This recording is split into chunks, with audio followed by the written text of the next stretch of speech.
Brooklyn's back home trying to find their first win of the season, but they'll have to do it against a Minnesota team that brings road toughness and playoff pedigree. No Anthony Edwards tonight, but the Wolves still bring bite. Nets Wolves. The Hardwood Report starts right now.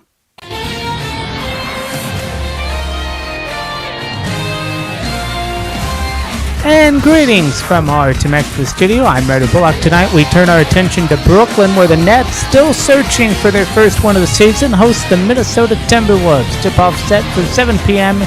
Eastern. Minnesota enters at 3-3, ninth in the West, and favored by 9. Brooklyn winless through 6, sits at the bottom of the Eastern Conference. The over-under is 229, but the real number to watch, 0. That's how many wins the Nets have managed in front of their home crowd this year.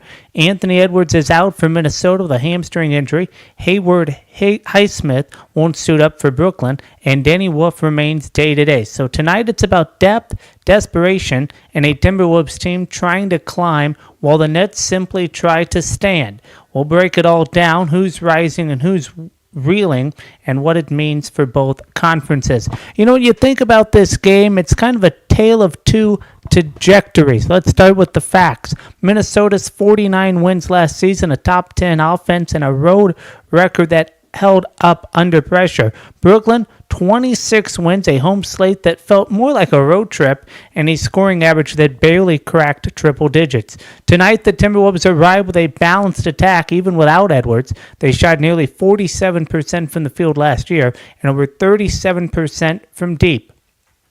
Expect, though, the Minnesota Timberwolves to shoulder more on the scoring load, right? Mike Conley stabilizing the perimeter. Brooklyn, meanwhile, is in search mode. Ken Thomas, who has flashed, but the Nets are shooting just 43.7% from the field and 34.4% from three. Numbers that mirror last season's struggles.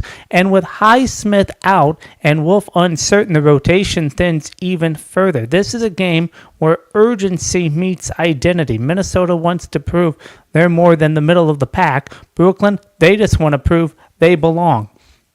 And in a league where momentum is currency, tonight's exchange could be costly. Later tonight, we shift west, Portland, Oregon, where the Trailblazers host the Los Angeles Lakers in a battle of early season contenders. Tip off at 10 p.m. Eastern. And while Portland is favored by 3.5, the real edge may lie in who's left standing. The Lakers arrive riding a 3-game win streak, sitting third in the West at 5-2. Portland just behind it, 4-2. Took the first meeting on October 28th, 122-108 behind 25 points from Denny Advajay. But tonight, the roster tells a different story. LeBron James is out with a nerve issue. Maxi Kleber, Gabe Vincent, and Adu Thero also won't suit up. DeAndre Ayton is listed as day-to-day. For Portland, it's Scoot Henderson and Matisse Thybulle sidelined, and of course Damian Lillard still out for the season. So what do we expect? Portland's offense averaged nearly 111 points last season with over 38 from deep. Los Angeles more efficient, shot nearly 48% from the field and 36.6% from three. But without LeBron, the Lakers lean heavier on Austin Reeves and Rui Hachimura to carry the load. This is a matchup of momentum versus memory. Portland remembers the win. Los Angeles remembers the sting. And in a conference where every game feels like a playoff preview, tonight's result could echo well into the spring. More on those games in a moment, but first here's what's trending in the NBA. Spurs rookie Dylan Harper sidelined with a calf strain, expected to miss multiple weeks. San Antonio Spurs rookie guard Dylan Harper is expected to miss several weeks after severing a left calf strain during Sunday's 130-118 loss to the Phoenix Suns, according to ESPN's Shams Charania. The 19-year-old sustained the injury in the second quarter while attempting to defend a dunk by Suns center Nick Richards. Harper landed awkwardly on the play and was seen wincing as he walked toward the bench. He was escorted to the locker room by team medical staff and did not return to the game. An MRI conducted today confirmed the calf strain. Harper was later seen leaving the arena on crutches and wearing a walking boot. The setbacks add to San Antonio's injury woes as veteran point guard De'Aaron Fox remains sidelined with lingering hamstring injury that has kept him out since the preseason. Despite just 11 minutes before his exit, Harper made an impact, scoring 12 points on 5 of 8 shooting. The number 2 overall pick has been a bright spot early in the season, averaging 14.4 points, 4.6 rebounds, and 2.4 assists, and 1.2 steals over 5 games. Teammate Victor Wembanyama expressed support for Harper post-game. He said, "Yeah, I hope the best for him. For sure, we've seen great things from him. It's actually been hard to believe how good he's played. But it happens. We have to be able to deal with injuries. But at the same time, we're going to get some guys back." The Spurs will now look to adjust their backcourt rotations as they await Harper's return. Lakers sideline Doncic and Reeves ahead of Portland clash amid injury concerns in Portland. The Los Angeles Lakers will be without star guards Luka Doncic and Austin Reeves for Monday night's matchup against the Portland Trail Blazers.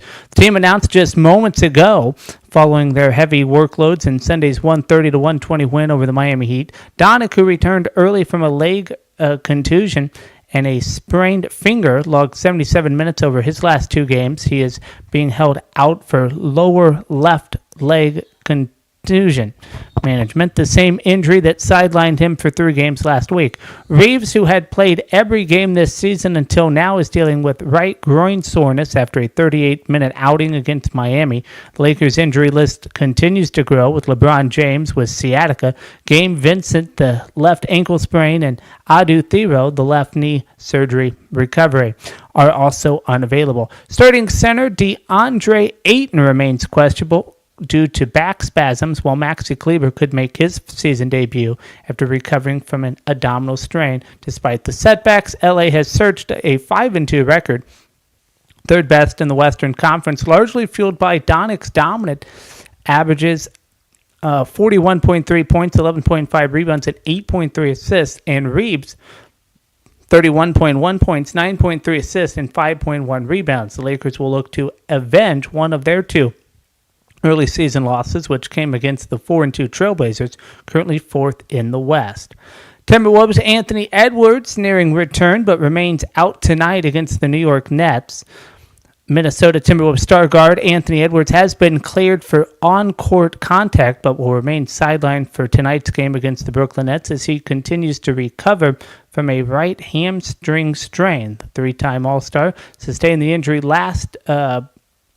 just minutes into the Minnesota's home opener on Monday, October 26th against the Indiana Pacers.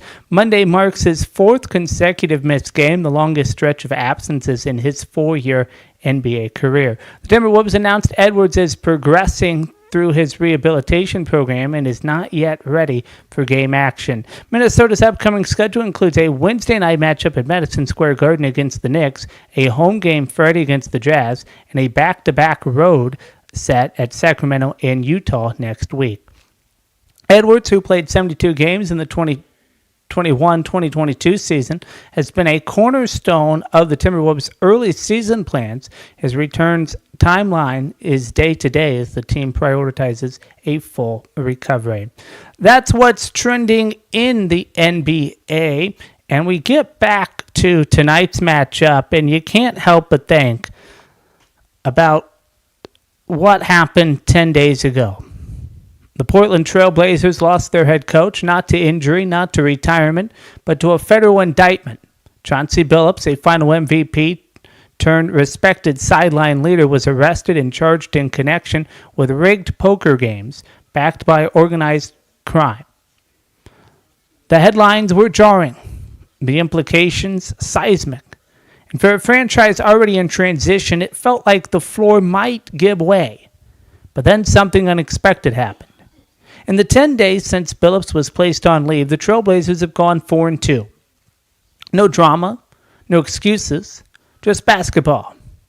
Led by interim coach Tiago Splitter, they've played with grit, with unity, with purpose.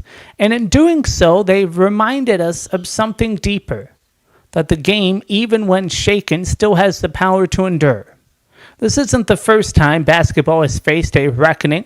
In 1951, Sherman White was the nation's leading scorer, a 6'8" All-American destined to be the NBA's first black superstar. But he never played a single professional minute. Caught in a point-shaving scandal, seduced by gamblers, White's career ended before it began. He cried in court, he begged for forgiveness, and he became a symbol, not of greed, but of fragility. A young man failed by the system around him.